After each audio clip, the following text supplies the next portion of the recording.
Shalom, Mishpaka.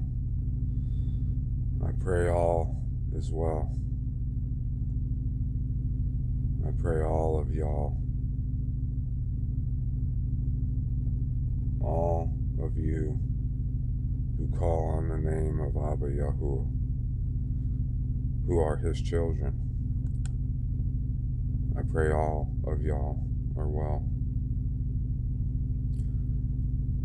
And I pray that Abba uses me in my mouth right now to convey to y'all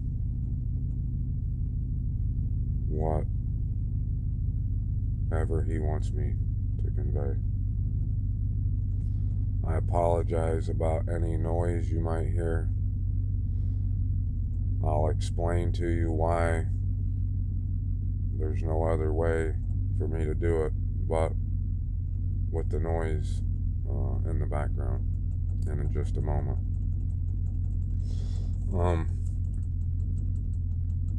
The last week or so, I've been looking at Daniel chapter 11, 10, 11, and 12, and I keep going back to I keep reading them over and over. I don't know why. That's just how the Ruach works with me at times. I believe I understand now why he's had me looking at this, because there's been a few main parts of it that I've been drawn to. One of those spots is where it says that right here, 34 and 35, verse 34 in Daniel 11 and 35. And when they stumble, they shall be helped, a little help, but many shall join them by flatteries. And some of those who have insight shall stumble, to refine them, and to cleanse them, and to make them white, until the time of the end. For it is still for an appointed time. I mentioned before that making our robes white is coming to truth. The more truth you acknowledge and live by, the whiter your robes are. And that is just a metaphor. That means that you remove the dirty filthiness of the world, which is pride and deceit, and that pride being you lean on either your own understanding, man's, whoever you can think of, whoever's understanding. You might lean on anyone or anything else's understanding besides Abba's. The more truth you obtain, the more knowledge you gain, the more you realize, the more you have to lean on only Abba Yahuwah's understanding, which will make your robes white. I've been going through something. I'm in a bad shape right now, and I'm not one to ask for help. The last 2 weeks I've asked for a couple of you guys' help, and that's something that you have no idea, and that's pride within me. And one part of that too, that still was me acting on pride, even though I broke down and asked a few of you for help. I didn't go to Abba first and seek his help. I live in northern Illinois, that's where I'm at, and it is just downright frigid. And I'm usually used to that, but for some reason this year, it's like it's different. And things have been happening that I believe have been part of me stumbling. My heater quit working in my truck. This morning I had to leave my son and drive 30 miles to try to go to work because I'm broke, and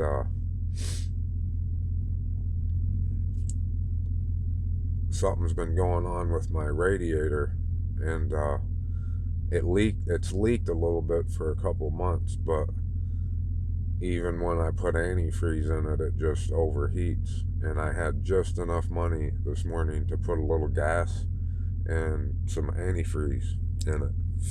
But about halfway, not even, about a quarter of the way across there, it overheated, started overheating, and I had to jump out, and something's wrong with my battery, so I can't shut my truck off. It's a joke. I can't shut my truck off when it's overheating so the head don't crack until I run out, pop the hood, run out there and take the negative wire off the battery, because if I shut it off with that still connected, there won't be enough juice in the battery once the engine cools down to start it again. And it's freezing cold and the heater hasn't been working. And I did that a couple times, and I thought I got the overheating issue fixed when I put the last thing of antifreeze in, and there's no heater, and I'm driving across this freeway, this interstate, and it's just so cold, and the heater ain't working, and I honestly, I felt like I was about to have a hypothermia or something. I don't know, or it felt like my fingers were going to fall off. And I've lived up here my whole life in this kind of weather, and that's what I'm telling you. There's something different about it. Well, all I could think of was that verse right there, 35.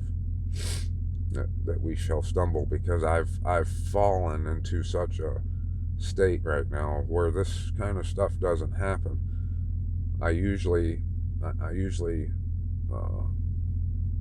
would say he usually takes care of me. I don't have to drive across a road when it's 20 below and the heater not work or the truck overheating, and but I can look back and see how I have gotten to this situation it's divine. It's from him.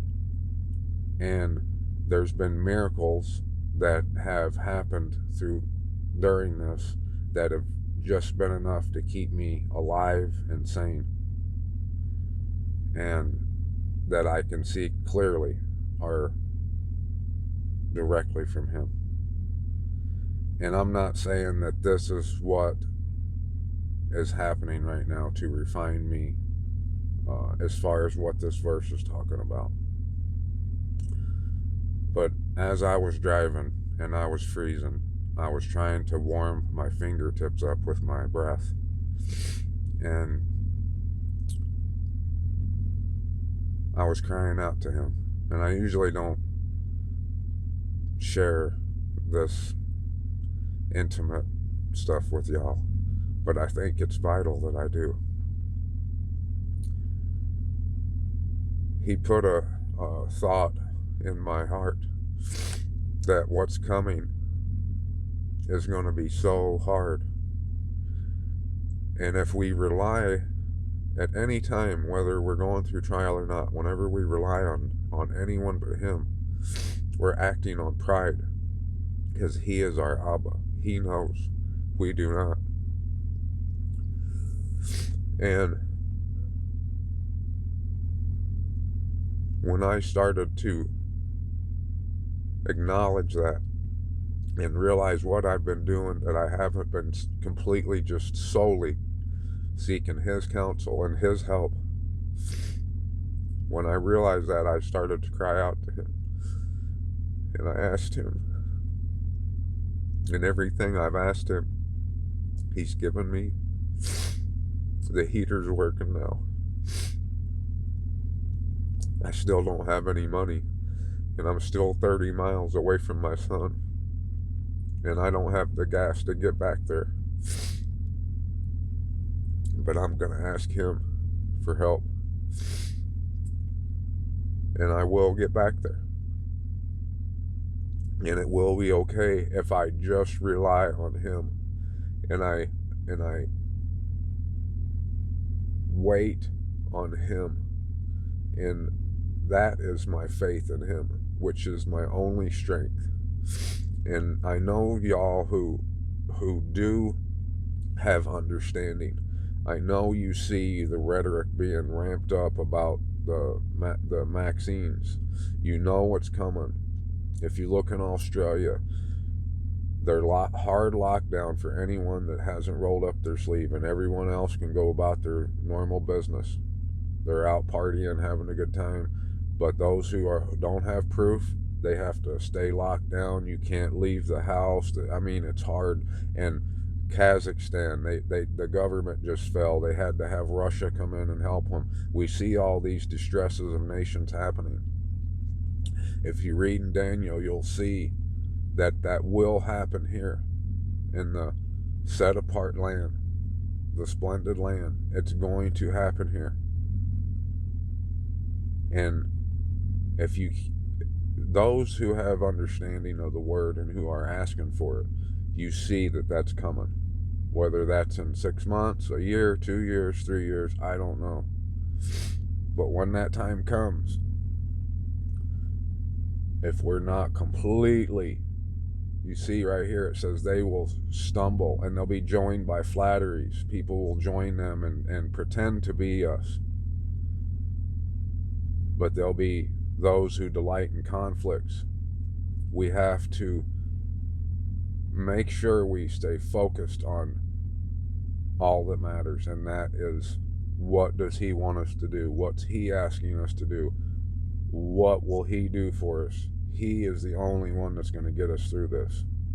There ain't nothing that you can do, not your strength, not your might, not your courage, not your physical ability, your intellect, those around you, your friends, your group, your circle. None of that is going to help you.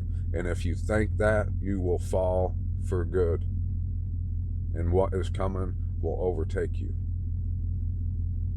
And I hope you hear what I just said to you, that the only strength you will be able to ride this out on will be your faith and complete 100% reliance on Abba Yahuwah, who gets all esteem, all honor, all praise, all glory. I hope that you keep your eyes focused and always on him. The times are coming where you're going to be, your flesh, your desires, your lust, your world, the people around you will draw you, try to get you to rely on anyone's understanding, whether that's yours, theirs, a cow, a rock, whatever, other than him. That they're going to try, and you cannot. You have to only. If you can't understand something in his word, you have to go to him and his word only. Don't let a man interpret it for you. Be a Berean. Interpret it for yourself to see what it says and what it says only. I love y'all, Mishpachah, and I pray all of y'all stay focused and don't lose sight of him. Get tunnel vision and keep it right set on Abba Yahuwah. I love y'all, Mishpachah. Shalom.